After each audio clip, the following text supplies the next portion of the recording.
자유한국당 의원들이 이 조국 수석에 대해서 집중 포화를 하고 있는데 문자 몇 건이 카메라에 잡혔습니다. 일단 그래픽으로 한번 보시죠. 지금 오늘 화면에 지금 보이시는 것처럼 오늘은 조국을 공격하는 날이다라고 해서 자유한국당 김정재 원내대변인이 보좌관에게 보낸 문자인데요.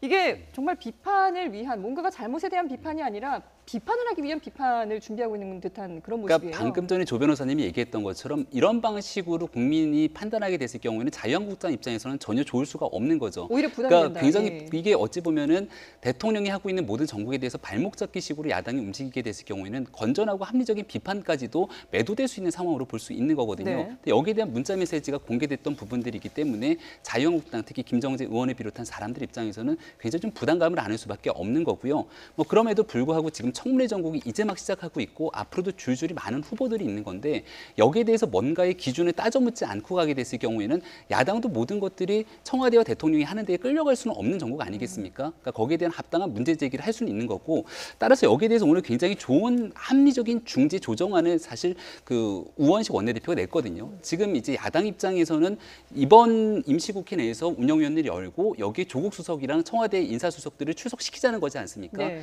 근데 현재로서는 청문회 전국이 남아있기 때문에 6월 임시국회는 넘어가고 7월 임시국회에서 이제 운영위에 대한 업무 보고 차원에서 자연스럽게 청와대에 조국 수석이 출석하면 되지 않겠느냐라는 조정안을 냈기 때문에 이런 좀 조정안을 받아들이면서 어느 정도 굉장히 꼬여 있는 정국들을 좀 마무리할 수 있는 상황을 찾아야 되지 않을까 이런 생각이 듭니다.